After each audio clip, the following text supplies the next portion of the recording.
stand at the forefront of one of the most exciting and promising of all of the ages of human history. The globalization of markets, the exploding advances of technology have created an unprecedented opportunity for growth and prosperity, for individuals, for families, for organizations, for all society, if we approach them wisely.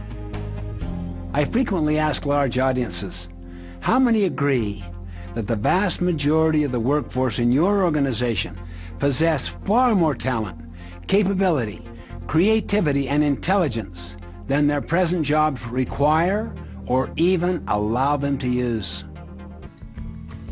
Now we're moving into the information knowledge worker age. Do you believe that this age will outproduce the industrial age 50 times? I do. We're just barely beginning to see it. It will outproduce it 50 times, not twice, not 3 or 10 times, but 50 or more. You see, the primary drivers of economic prosperity in the industrial age were machines and capital. In other words, things. People were necessary but replaceable. The problem is, although we are living in the knowledge worker age, so many of our modern management practices come from the industrial age. It's reflected in many of our current recruiting, hiring, and firing practices, our performance appraisal systems, our compensation and reward systems, even in the way we communicate with people. Financial accounting, the main information guiding system, comes out of the industrial age and calls people an expense. And things like tools, equipment, computers, assets. Just think about the impact of that psychology on almost everything. With the industrial age approach, people are managed to a job description. They're fit into a slot. In the knowledge worker age, people are led toward their greatest unique contribution. The industrial age manager sees people as employees or subordinates. Motivation is external. Carrot and sticking. You know, if you produce, you get the carrot. If you don't produce, you get the stick. The great jackass theory of human motivation. In the knowledge worker age, people are treated as volunteers, as associates and partners.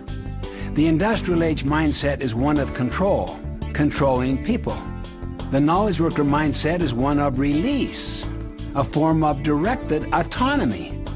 Bottom line, we manage things, but things don't have the power to choose. But we lead people who do have the power to choose. Speaking of our day, the late brilliant management thinker Peter Drucker said prophetically, when the history of our time is written, the most important event those historians will remember is not technology, not the internet, not e-commerce, but the unprecedented change in the human condition. For the first time, substantial and rapidly growing numbers of people have choices. For the first time, people have to manage themselves, and we are totally unprepared for it. Why are we unprepared? Because unleashing the potential of this age will require a fundamental break from the control paradigm. It will require leaders to embrace what I call the whole person paradigm. Human beings are four-dimensional. Our body, our mind, our heart, and our spirit. These four dimensions also represent the four basic needs and motivations of all people. For the body, to live, survival. For the heart, to love, to build strong relationships. For the mind, to learn, the need for growth and development. And for the spirit, to leave a legacy, the need for meaning and contribution, and for integrity. Consciously or subconsciously, people choose how much of themselves that they will give to their work, depending on how they are viewed and treated, and on their opportunities to use all four parts of their nature.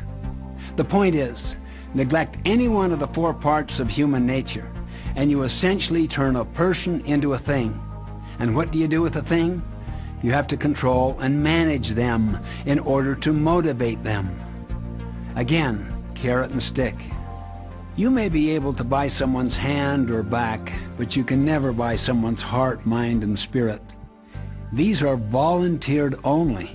You can choose to perpetuate the practices of the industrial age or to adopt the mindset, skill set, and tool set required to lead successfully in the knowledge worker age.